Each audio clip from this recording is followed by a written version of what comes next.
귀로 여는 세상, 영심이의 책방에 오신 여러분 환영합니다.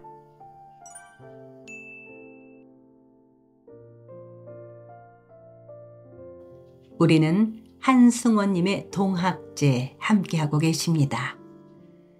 지난 7편에서 일개 수군의 장교인 천혜산의 눈으로 본 양반 이야기가 나오죠. 양반이라는 것들, 자존심, 권위와 쇠고집은 죽어야만 나을 병이라고요. 옹기장사를 하고 돌아온 천혜산의 아버지가 자기 씨가 아닌 아이를 낳은 어머니 때문에 동네 조진사 집에 따지러 갔다가 주검이 되어버린 뒤 양반에 대한 증오가 더 커진 천혜산 이야기 계속됩니다. 제1권 산호의 딸. 그 일이 있은 뒤로 어린 천혜산은 아버지의 동료 옹기 장사꾼의 손에 이끌려 칠량의 봉황을 떴다. 흥양의 바닷가에서 살았다. 아버지의 원수를 갚기 위해서는 무기를 쓰는 사람이 되어야 한다고 생각했다. 그리하여 만호의 졸개가 되었다. 힘께나 쓰는 덕분에 장교가 되었다. 밤낮으로 어머니와 아버지를 죽어가게 한 칠량바닥의 조진사 생각을 했다.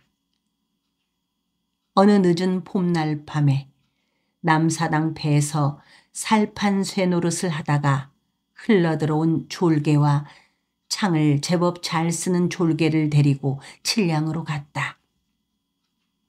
조진사 집은 어디로인가 떠버리고 없었다.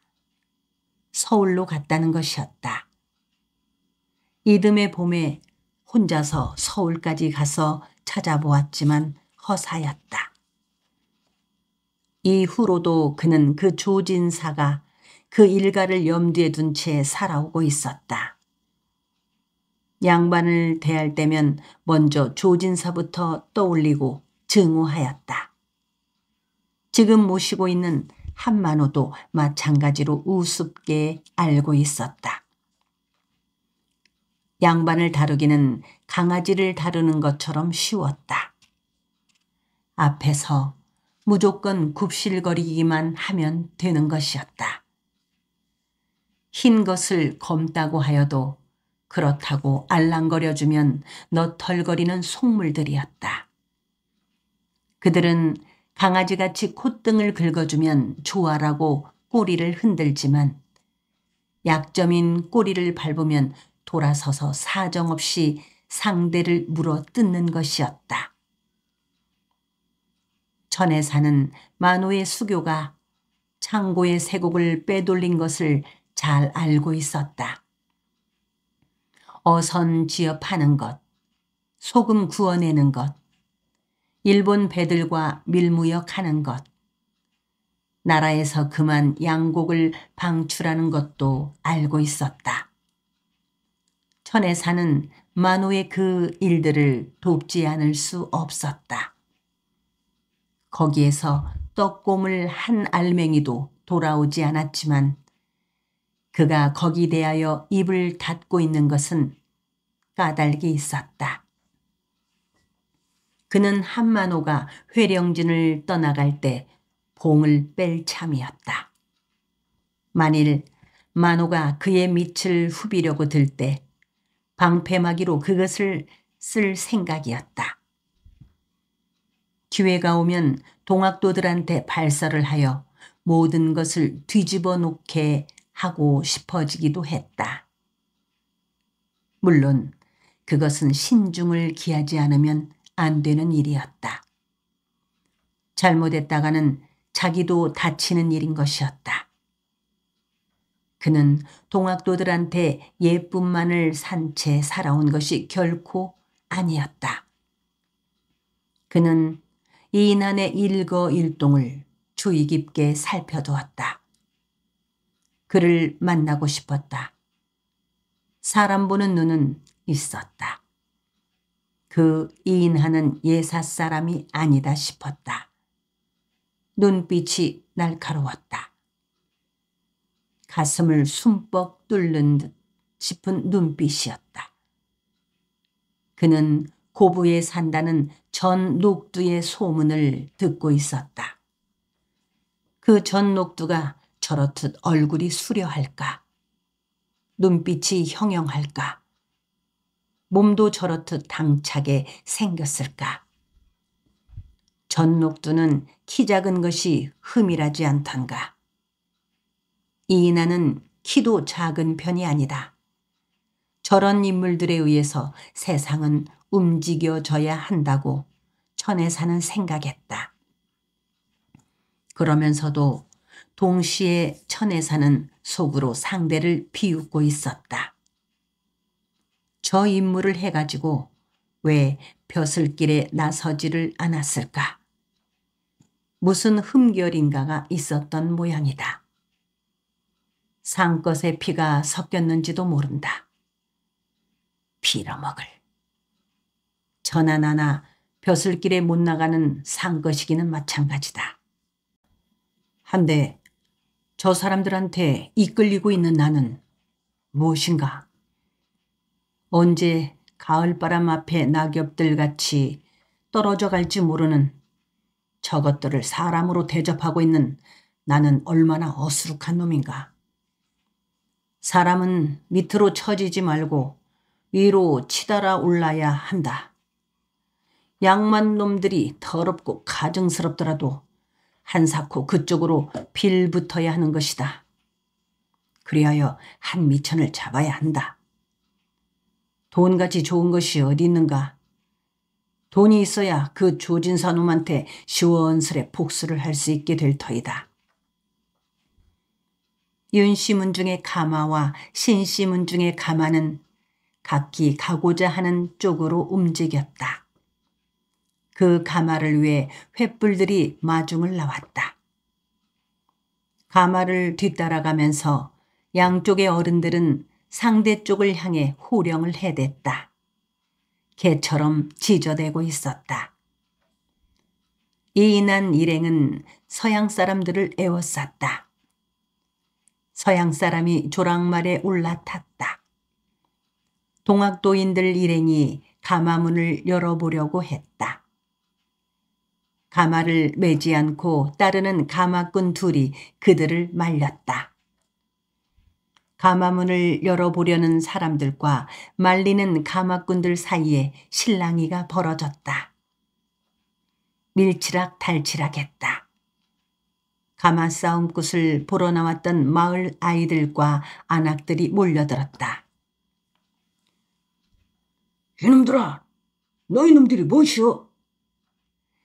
양녀는 대관절 어떻게 생겼는지 한번 보자. 거기 금태를 둘렀는지 어쨌는지 좀 보자. 한 도인의 말에 둘러선 사람들이 웃어댔다. 가마꾼은 덤벼드는 사람들을 떼치면서 소리쳤다. 볼 것도 없다. 너희 어머니나 할머니하고 똑같이 생겼는데 살색이 백사 같고 머리하고 눈썹이 금물을 들여놓은 것 같이 조금 널널할 뿐이다. 조랑말을 탄 서양인 남자는 사람들이 밀려드는 것을 아랑곳하지 않고 의젓하게 말을 몰아갈 뿐이었다. 가마를 맨 두 남자도 서둘러 달려가기만 했다. 사람들은 가마와 조랑말을 빙 둘러싼 채 함께 달려갔다. 서양인 일행이 향나무 거리 안통으로 들어서면서 구경꾼들의 수는 더욱 늘어났다. 저 서양 사람들은 어디로 가고 있을까? 물론 그것은 관아에서 다 알아 처리할 터이다. 그렇지만 만호 밑에 수군 장교인 나도 아랑곳해야 하지 않을까 하고 천혜사는 생각했다. 그가 잡아서 만호에게로 끌고 가야 할지도 모른다고 생각했다. 동학도인들이 세상 무서운 줄을 모르고 날뛰는 이 판국에 저것들은 범 무서운 줄 모르고 날뛰는 해변의 하루 강아지들 같이 어디를 저렇게 가고 있단 말인가. 하긴 그렇다. 이 강토 어디 한 군데 외래인들이 휘젓고 다니지 않는 곳이 있으랴. 바다에는 오래전부터 일본인들이 휘젓고 다녔다. 좌수영에서는 일본인들의 기계배가 연안 어장을 함부로 누비고 다니지 못하도록 엄중하게 단속을 하라고 감결을 내렸다. 위반을 하는 자는 법에 따라 조처를 하라고 그랬다. 누가 수사의 영을 따른단 말인가. 앞장서서 따라야 할 만호부터가 속으로 코방귀를 뀌는 판국이다. 일본인들이 싣고 오는 비단이며 시계며 석유며 사탕이며 거울이며를 은밀하게 사들이고 그것을 수사와 병사에게로 보내기도 하고 이판과 병판에게 보내기도 하는 것이었다. 한만호는 박례품을 들여다주는 일본인들의 배에 나락을 실어주고 그들이 머무를 집과 식량과 술과 여자를 대주었다. 그들이 아무 불편 없이 고기를 잡도록 보장을 해주었다. 그리고 좌수영과 강진현의 병영으로 장계를 올릴 때는 자기 관할 연안 해역에는 외인들이 그림자도 얼씬하지를 못한다고 적어넣곤 하는 것이었다. 수사와 병사는 그 허위 보고의 내막을 자기들의 손금을 들여다보듯이 훤히 알고 있지만 모르는 채 하는 것이었다. 어디 바다만 썩었는가? 땅은 더 골고 썩어 문드러졌다. 한양의 구중궁궐 한복판에서부터 썩은 냄새는 흘러나오고 있는 것이었다. 왕비는 일본 은전과 박례품을 가져다가 바치는 자에게 벼슬을 팔곤 하는 것이었다. 궁궐이 썩었는데 이 땅 방방곡곡이 썩어 문드러지지 않고 백이겠는가. 천주 학쟁이들한테는 터줄 것을 다 터주었다. 예수쟁이한테는 아직 터주지 않은 채 할 뿐 이미 허락을 다 해버린 터이다. 선교사들은 궁중의 외부에서 발행해준 통행증을 가졌다. 그것을 깃발처럼 내저으며 자기들이 쑤시고 들어가고 싶은 곳이면 어디든지 고개를 들이밀고 들어가는 것이다. 내려오는 감결은 늘 그들의 선교 행위를 엄히 금한다고 하곤 하지만 그것은 사문이었다. 아무도 선교사들을 잡아들이지 않는다. 오히려 중앙정부에서는 선교사들을 함부로 건드리지 말라고 단속을 해두고 있는 것이다. 만일 그들을 함부로 다루었다가는 또 함대들이 몰려와서 함포를 쏘아댈지 모르는 것이다. 오직 만만한 것이 동학패들이다. 그들에게는 뒤를 받쳐주는 외국의 함대가 없는 것이다. 오히려 빼앗아 먹기 위해서는 더 좋은 핑곗거리가 될 뿐이었다. 부자이면서 관아에 대하여 인색한 자한테는 동학도라는 덤터기를 씌워 두들겨 패면 금싸라기 고물들이 우수수 떨어지는 것이다. 천에 사는 서양 사람들이 주막거리 쪽으로 가는 것을 보고 서 있다가 회령진을 향해 몸을 돌렸다. 한만호를 기쁘게 해줄 말을 준비하기 시작했다. 만호 장군님께서 양쪽 문중 사람들한테 전하라고 하신 말씀을 손톱만큼도 더 보태지도 않고 빼지도 않고 꼭 그대로 전해주었더니 그 사람들은 곧 일어서서 헤어졌습니다. 이 말이 거짓이라는 것을 모르고 한만호는 좋아서 너털거릴 것이다. 천혜사는 하고 목을 가다듬었다. 두 문중의 싸움이 밤을 새우지 않고 너무 쉽사리 끝나버린 것이 허망했다. 수졸들도 맥이 풀린 모양이었다. 수졸들은 지친 걸음으로 뒤처져서 오고 있었다. 파도 소리가 들려왔다. 밀물이 지고 있었다. 섬들과 바다가 어둠에 묻혔다.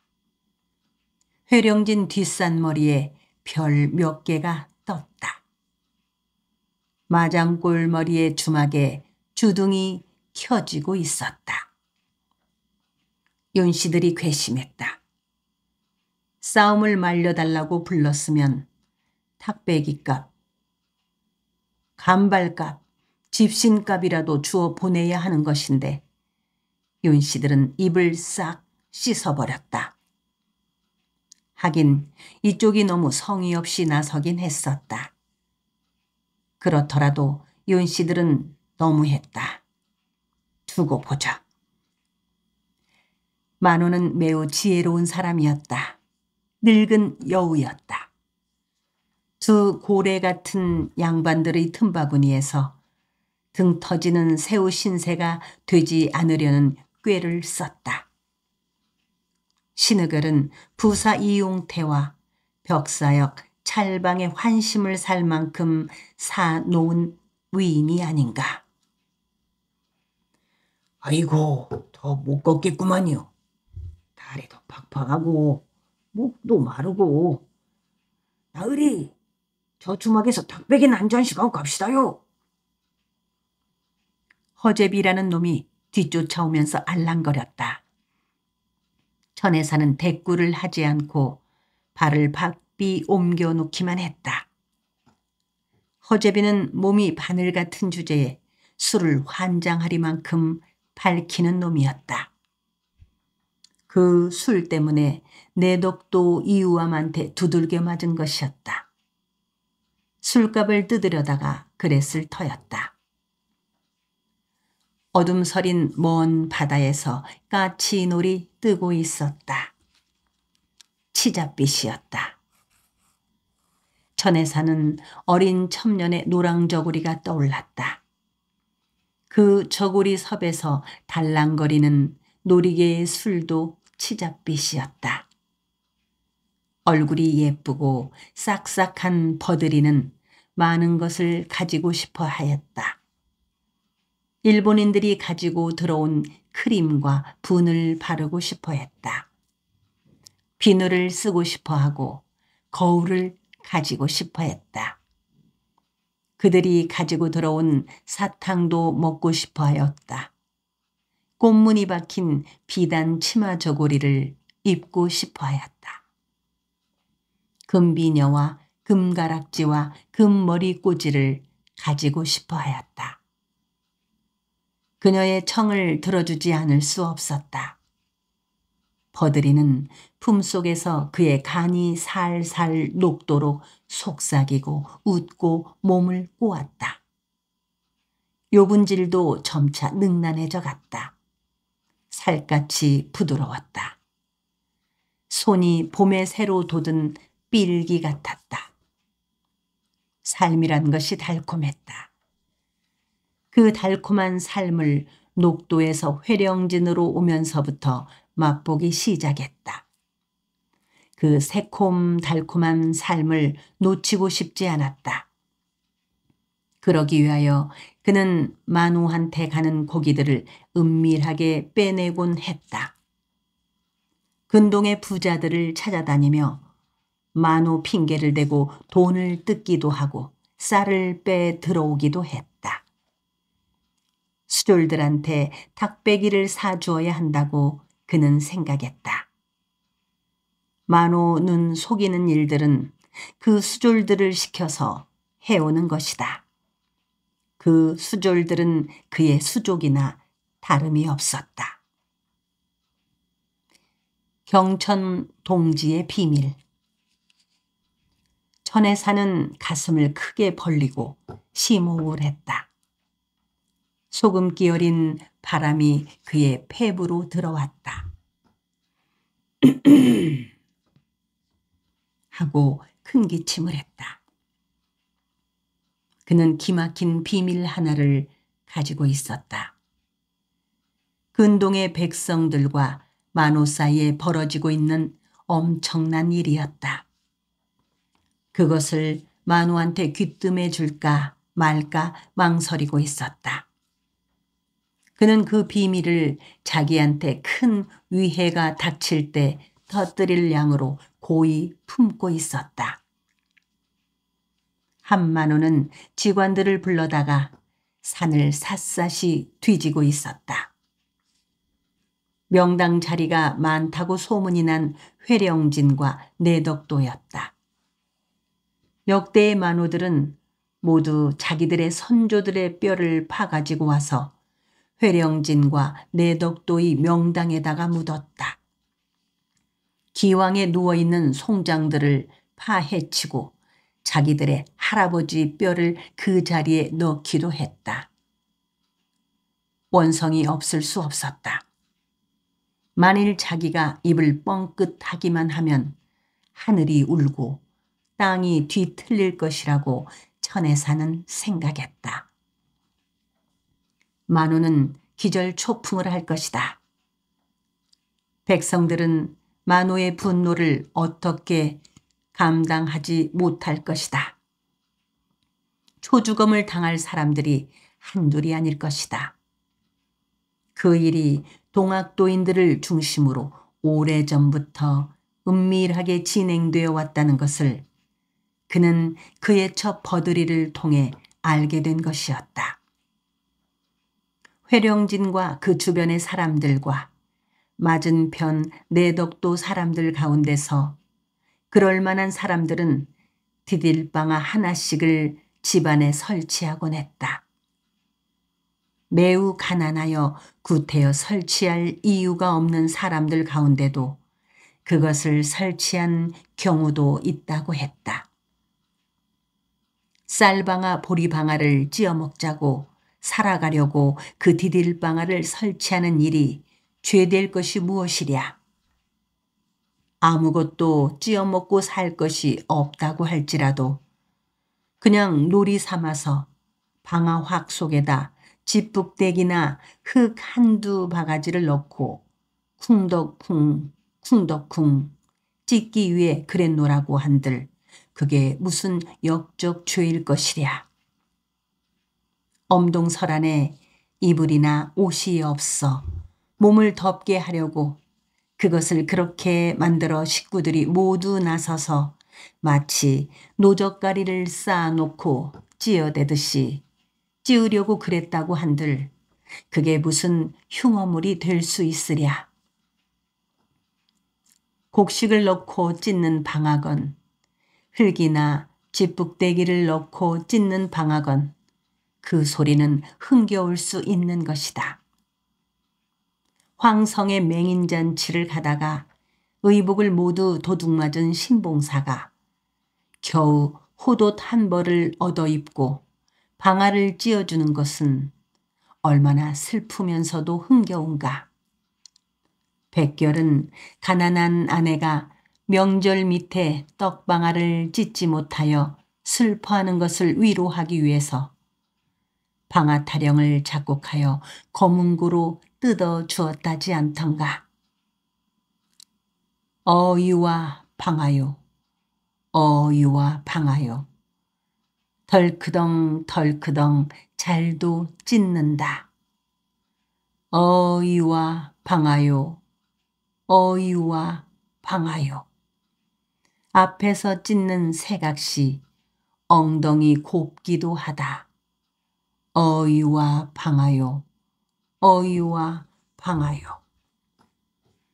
만일 배고픔에 찌든 사람들이나 추위에 지친 사람들이 그 배고픔과 추위와 가난의 슬픔을 이기는 수단으로 그 디딜방아를 놓아 그렇게 찢기로 작정을 했다면 그 얼마나 가슴 아픈 일인가. 한데 문제는 그 디딜방아의 머리가 하필 회령진의 만호가 거처하는 객사를 향하고 있다는 사실이었다. 예로부터 찢어 죽이고 싶을 만큼 가증스러운 자가 살고 있는 집을 향해 디딜방아를 설치하여 찍곤 하면 그 찌음을 당한 사람이 시름시름 앓다가 죽어간다는 속설이 있었다. 그 속설이 정말로 효염이 있는 것인지 어떠한지는 알 수 없는 일이다. 그렇지만 회령진과 내덕도와 제도면 일대의 사람들이 그 속설에 따라 그것을 설치하여 찌어댄다는 사실은 큰 문제가 아닐 수 없는 것이다. 그것은 근동의 모든 사람들이 다 알고들 있는 것이었다. 다만 만호나 그 밑에서 빌부터 살고 있는 부장이나 수교나 그들을 옹이하고 있는 수졸들이 모르고 있을 뿐이었다. 그 만호와 어울려 개투성이의 피를 빨아먹으며 살아가는 면임이나 진사나 참봉이나 부자나부랭이들이 눈치를 못 채고 있을 뿐이었다. 헌데 천에 산 그가 그 기막힌 내막을 알아낸 것은 행운이었다. 천에 산이 그 일에 대하여 입을 한번 벙긋한다는 것은 그 디딜방아를 놓은 사람들한테는 목숨줄이 왔다 갔다 하는 일이고 만호한테는 자기 명이 끊어지지 않게 미리 방편을 할 호기를 삼을 수 있는 것이었다. 주막이 가까워졌다. 그는 걸음을 빨리 하였다. 졸개들은 더욱 지쳐 죽겠다는 듯한 걸음걸이로 뒤처져서 오고 있었다. 수졸들의 엄살은 어떤 창이나 칼이나 총포보다 큰 무기였다. 천혜사는 일부러 주막을 그냥 지나쳐 갈 듯이 성큼성큼 가는 채 했다. 두어 걸음을 지나쳤다가 생각난 듯이 까물거리는 주둥을 향해 몸을 돌릴 생각이었다. 아이고, 나으리, 하전이 죽습니다. 등 뒤에서 허재비가 비명 같은 소리를 질렀다. 주막 안에는 보은회를 갔다가 돌아오는 게 틀림없는 사람들 셋이 둘러앉아 탁배기를 마시고 있었다. 그들은 이미 취해 있었다. 서울 장안이 장안이냐? 본 장안이 장안이지. 체구 작달막한 젊은이가 취기 어린 소리로 말했다. 때가 왔다. 때가 왔다. 다시는 올 수 없는 이 좋은 때. 수만 년에 한 사람 날까 말까 하는 대장부로서 5만 년에 한 번 오는 이 귀중한 때. 용천검 드는 칼을 안이 쓰고 무엇하리. 얼굴이 말상인 껑충한 자가 윗몸을 흔들면서 동학도인들의 칼노래를 불렀다. 그 노래가 오래전부터 흘러다니고 있었다. 사람들은 그것이 어떤 노래인지도 모르면서 부르곤 했다. 아이들까지도 때가 왔다, 때가 왔다. 용천검 드는 칼을 안이 쓰고 무엇하리 하고 부르곤 했다. 천혜사는 그 노래를 한두 번 들어온 것 아니었다. 마주 앉은 알상투가 그 노래를 이어 불렀다. 체구 작달막한 젊은이가 따라 불렀다. 무수장삼 떨쳐 입고 이 칼 저 칼 넌짓이 들어 호호막막 넓은 천지 일신으로 비켜 서서 칼노래 한 곡조를 시우시우 불러대니 용천검 날랜 칼은 일월을 희롱하고 게으른 무수 장삼 우주에 덮여있네. 만고 명장 어디 있나. 장부 당할 장사 없다. 좋을시고 좋을시고 이내 신명 좋을시고. 체구 작다 알막한 젊은이는 젓가락 하나를 들고 머리 위에 허공을 저대면서 악을 쓰듯이 불렀다. 천혜사는 마당으로 들어서면서 하고 큰 기침을 했다. 이 개투성이들이 어디서 함부로 그 칼노래를 불러댄단 말인가. 이것들을 모두 잡아다가 족쳐줄까. 천혜산의 기침 소리를 듣고 말상인자가 뒤를 돌아보았다. 그는 재빨리 체구 작다 알막한 젊은이와 알상투의 옆구리를 질벅거렸다. 이 해변의 가룻강아지 같은 놈들이 어디서 그따위 정신 나간 소리를 질러대고 자빠졌다냐? 너희들 곤장 맛을 한번 보려고 그러냐? 천혜산의 뒤를 따라 들어온 허재비가 그들 앞으로 달려가면서 말했다. 술에 취한 알상투는 혀 꼬부라진 소리로 말했다. 그러다가 족칠라면 족치고 칼을 씌우려면 씌우고 알아서 하라 그래. 체구 작다 알막한 젊은이가 다시 알상투의 옆구리를 질벅거렸다. 말상인데다 껑충하게 큰 자가 수군들이 왔음을 알상투에게 알려주었다. 알상투는 고개를 들었다. 다가선 허재비의 허리를 한 팔로 끌어안았다. 개벽 세상이 되면 너희들이나 우리나 다 한편이 되는 것이오. 하늘님들이 되는 것이란 말이오.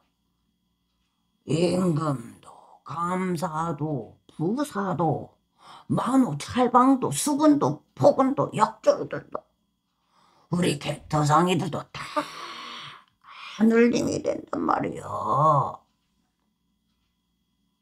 허재비가 알상투의 얼굴을 걷어 밀었다.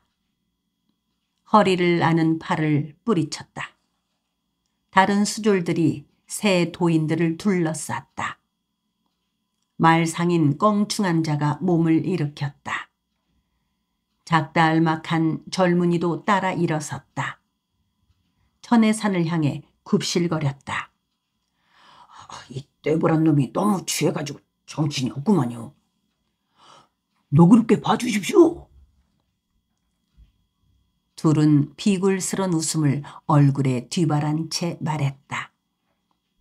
천혜사는 그들의 얼굴을 뜯어보았다. 알상투는 아직도 혀 꼬부라진 소리로 짓거려댔다.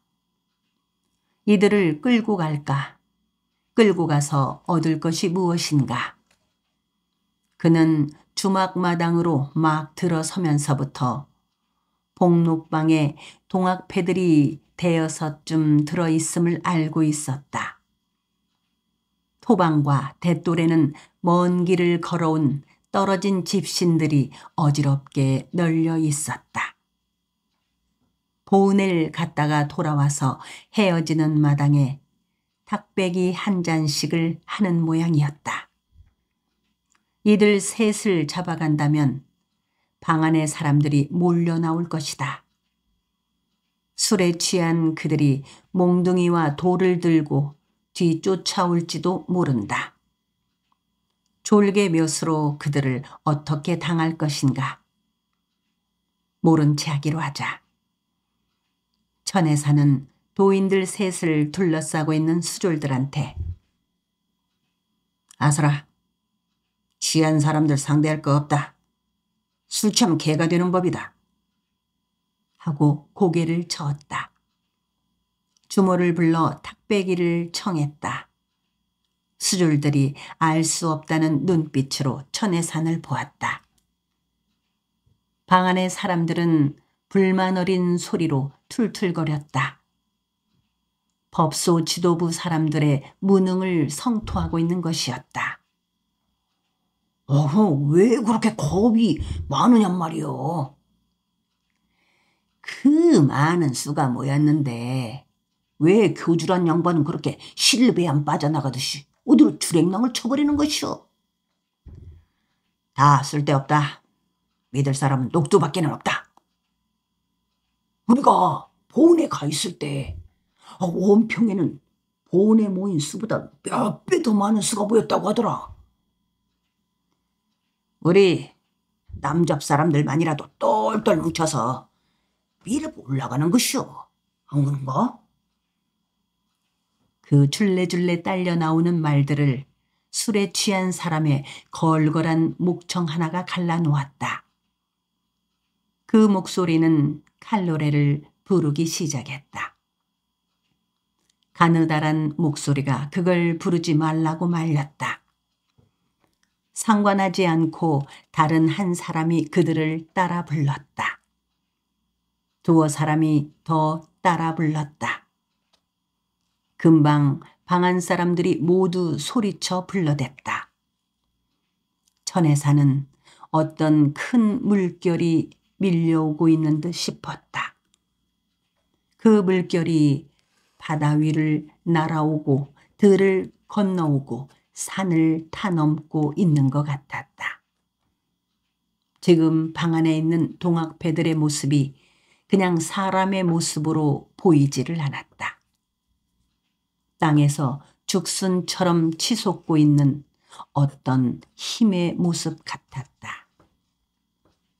이날 해질 무렵에 구림 어귀에서 만난 동학배들한테서도 헤아릴 수 없는 어떤 힘인가가 넘쳐나고 있었다. 시국이 어떻게 돌아가고 있는지도 모르는 양반이라는 것들은 허섭쓰레기에 지나지 않았다.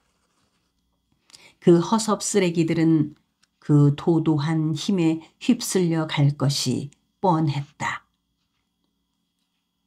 저 미친 것들 상관하지 말고 얼른 닭배기나 한 사발씩 둘러써라.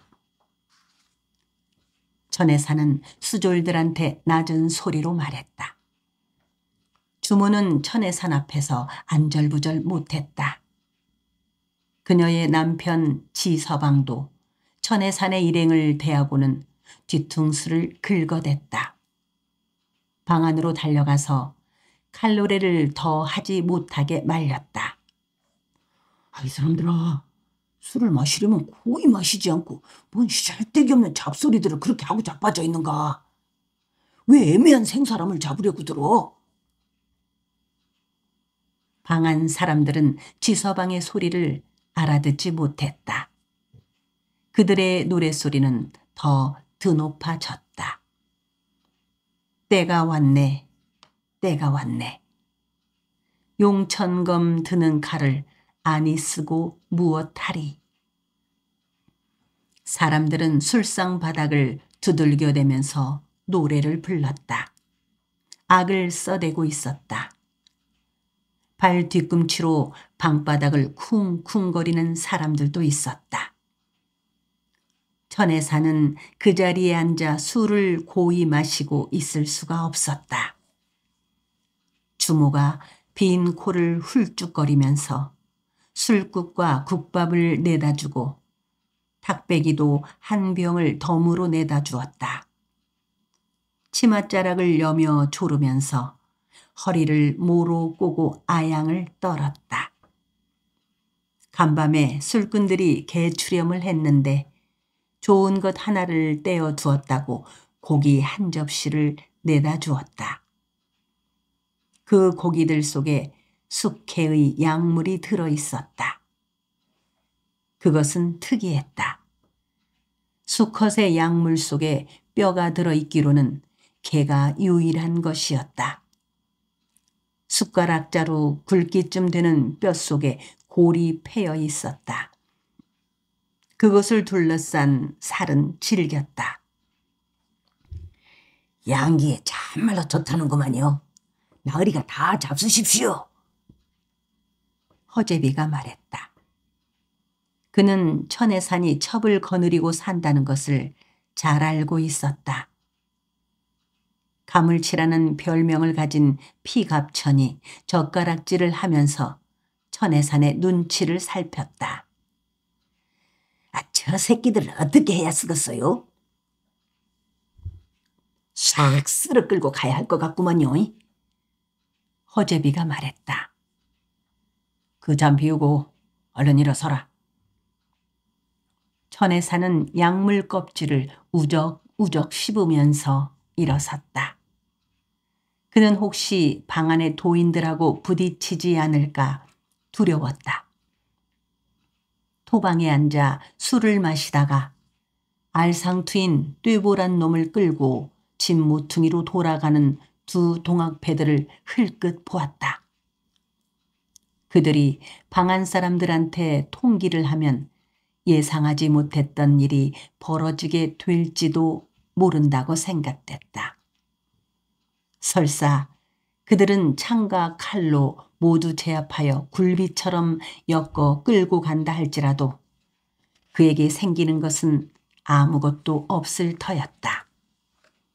근동의 도인들한테 그의 악명만 높아질 터였다. 그는 가능하면 버들이하고 속이 편하게 살아가고 싶었다. 서둘러 주막마당을 벗어났다. 수졸들이 뒤를 따랐다. 어둠이 모래밭과 갯벌길에 가로 누워 있었다. 바닷물이 둥둥 밀려 들어왔다. 개구멍이나 낙지구멍에서 부글거리는 소리가 났다. 어둠이 수런거렸다. 구렁이처럼 꿈틀거렸다. 천혜산은 막연했다. 주막집에서 본 일을 그대로 만우한테 아뢰일까? 수졸들한테 입을 덮으라고 하고 자기도 보지 않은 채 해버릴까? 은밀하게 동학에 입도를 할까? 동학패들의 말처럼 언젠가는 개벽 세상이 오지 않을까? 만일 입도하지 않고 꾸물거리다가는 그때 후회를 하게 될지 모른다. 동학패들의 세상이 오면 양반이라는 것들은 천덕꾸러기가 되어 구석에 몰리게 될 터이다. 만호도 그 자리를 잃고 제 고향으로 돌아가지 않으면 안 될 터이다. 나도 그 사람들과 함께 어디론가 밀려가야 한다. 고향으로 가야 할까?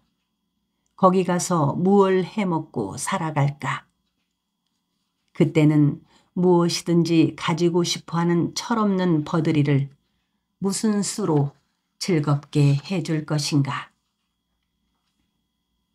아니다 하고 그는 고개를 저었다. 동학패들의 세상이 그리 쉽게 오지는 않을 것이다. 바다 여기저기를 휘젓고 다니는 일본 사람들의 모습이 떠올랐다. 해 저물녘에 본 서양 사람들의 의젓하던 모습도 생각났다. 그 사람들은 자기 나라의 군사들과 총포를 실은 군함들을 믿고 그렇듯 남의 나라를 휘젓고 다니는 것이다.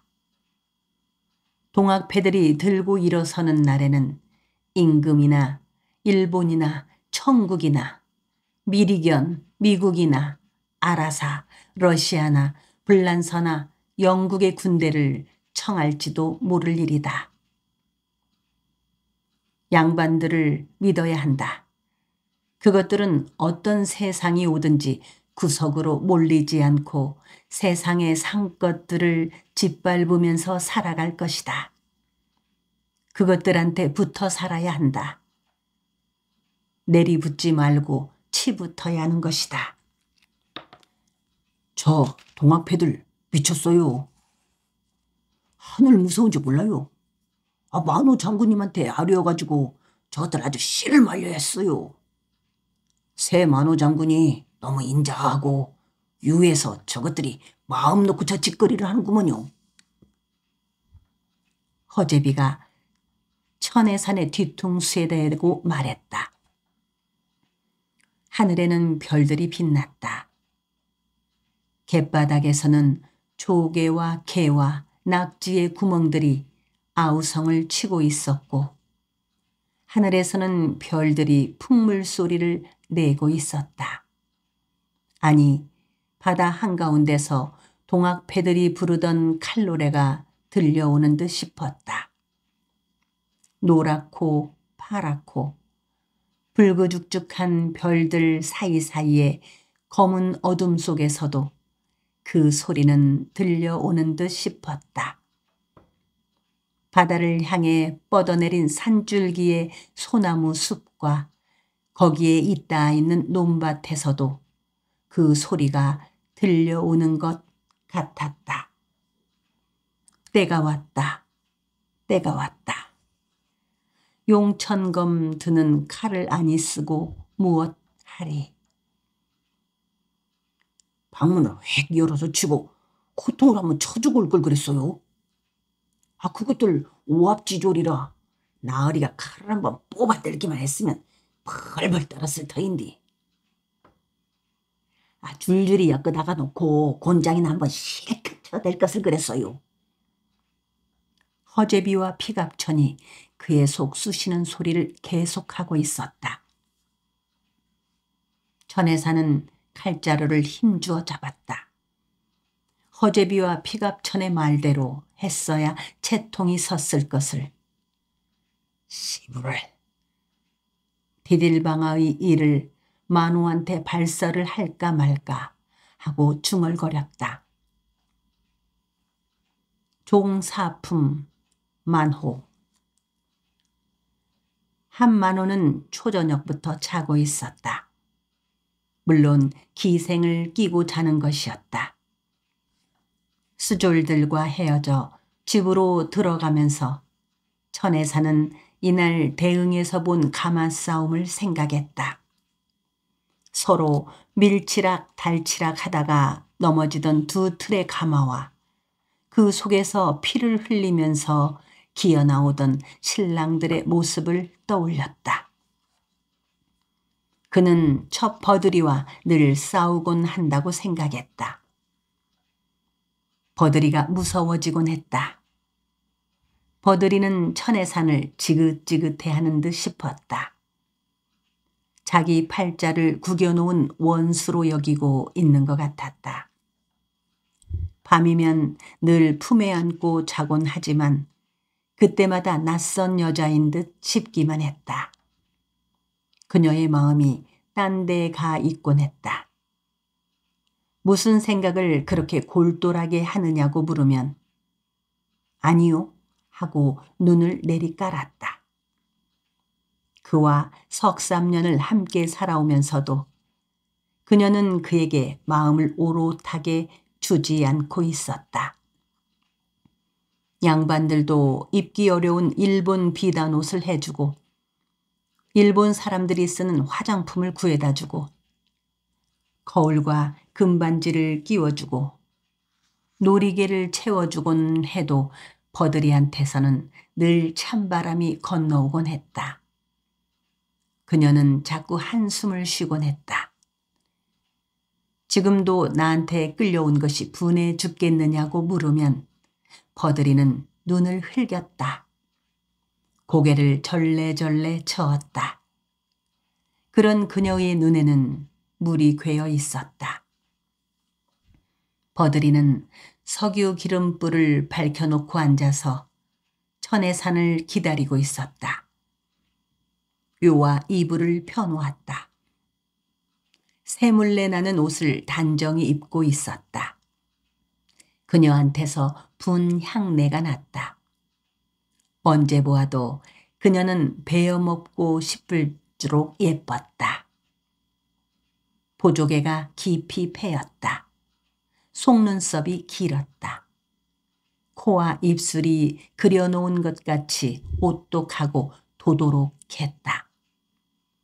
그녀는 개수물통에다 따뜻한 물을 떠가지고 들어왔다. 그의 손발을 씻어주었다. 아랫목 구석에 두었던 밥상을 내놓았다. 반주를 따라주었다. 그는 술잔을 받아놓고 그녀를 힘껏 끌어안았다. 그녀의 입술과 혀를 머금어 버렸다. 그녀는 소나귀에 잡힌 새처럼 할딱거렸다. 가슴이 콩콩 뛰고 있었다. 그는 볼을 그녀의 볼에 비볐다. 그녀는 수염이 닿은 목덜미가 간지럽다고 킥킥거렸다. 웃음소리가 그의 간을 녹였다. 그녀의 옷섭 속으로 손을 넣었다. 오디 같은 젖꼭지가 손끝에 잡혔다. 손 안에 몽실한 젖통이 들어왔다. 소나기 속에 세상을 다 움켜쥔 듯 싶었다. 생각 같아서는 그녀를 발가벗겨 놓고 보고 싶었다. 군침을 삼키고 몸을 돌렸다. 닭배기를 마신 위에 청주를 들이켜자 눈앞이 어질어질했다. 석유 등잔불에 음영 짙은 버들이의 얼굴은 꽃 같았다. 그녀의 볼은 도화빛이었다. 입술은 검붉었다. 체구가 작고 후리후리했다. 밥상을 윗목 구석으로 밀어놓기가 무섭게 천에 사는 버들이를 끌어안은 채 이불 속으로 들어갔다. 이불 들썩거리는 바람에 등잔불이 꺼졌다. 방 안에는 칠흑 같은 어둠이 담겼다. 그들은 곧 맨살 맨몸이 되었다. 이불은 차가웠다. 버들이는 그의 품속으로 기어들었다. 납치를 하듯이 강제로 끌어온 버들이었다. 버들이는 자기네 이웃집에 총각하고 혼인을 하기로 약조를 해놓고 있었다. 천혜사는 그녀의 집에 쌀 2가마니를 들여주었다. 그런 날 밤 그는 그의 졸개들로 하여금 과부 보쌈하여 오듯 그녀를 가마에다 싣고 오게 하였다. 버들이는 그와 살기 시작한 이래로 날이면 날마다 울었다. 밥을 먹으면서도 울고 그와 몸을 섞으면서도 울었다.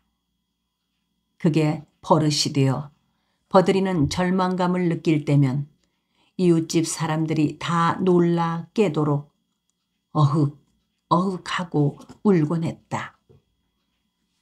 버들이와 천혜산의 밤일은 싸움 같은 것이었다. 버들이는 천혜산을 들볶아대곤 했다. 피곤하여 곤히 자고 있으면 그를 흔들어 깨웠다. 밖에 누군가가 온 것 같다고 깨우기도 하고 무섭다고 하면서 깨우기도 하고 춥다고 하면서 깨우기도 했다.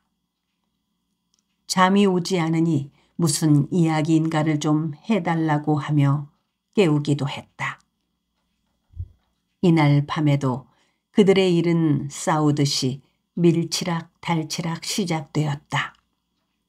그는 싸움 같은 그 일을 하면서 늘 그녀와의 첫날 밤에 보았던 선열을 생각하곤 했다. 선열이 흰 요깃을 다 적셨다. 그 선열을 보면서 그녀는 날이 훤히 밝아지도록 울었던 것이다.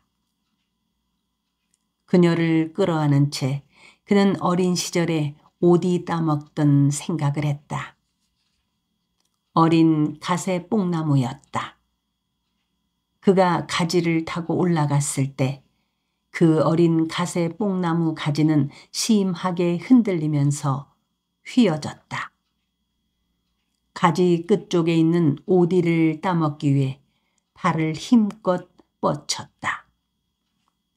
오디는 비리고 달콤했다. 그가 입술과 이와 혓바닥이 잉크빛으로 물들 때까지 오디를 따먹고 땅으로 내려올 무렵에 가세 뽕나무의 가지 하나가 부러졌다. 그 나무는 떨고 있었다. 이제는 천의 산이 참새 같은 그녀에게 시달리곤 했다. 그녀는 밑이 새는 독 같았다. 물을 붓고 또 부어도 차오를 줄 몰랐다. 여보, 나 할 이야기가 있는데. 땀을 흘리면서 지쳐 늘어진 그의 목줄 밑으로 그녀가 코와 입을 들이밀면서 말했다. 그 목소리에는 콧소리가 많이 섞여 있었다. 무슨 이야긴데? 그는 신음하듯이 물었다. 버들이는 한동안 입을 다물고 그의 가슴을 쓸어대고만 있었다. 해조음이 아련히 들려왔다. 그것은 무슨 짐승인가가 알아대는 소리 같았다. 어린 시절에 칠량에서도 늘 듣곤 한 해조음이었다. 어머니가 그렇게 앓곤 했다. 아기를 때려고 독한 약을 먹고도 그렇게 앓았고 아버지한테 두들겨 맞고도 그렇게 앓았다. 하고 그는 안간 힘을 쓰며 몸을 뒤치었다. 그 조진사 놈을 어디서 찾아 찢어 죽일까 하고 생각했다. 우리 친정으로 쌀 석선만 실어 보내줍시다. 남을 죽이나 잡수시는지 쫄쫄 굶고 사시는지 요즘 불편해 죽겠어요. 이렇게 말을 하면서 버들이는 그의 시들어진 불을 다시 일으키려고 하고 있었다. 그는 버들이가 두려워졌다. 쌀 석섬을 어디서 뜯어낼까? 만호가 모르게 해야 하는데. 그는 잠꼬대를 하듯이 그래, 그렇게 할게 하고 말했다.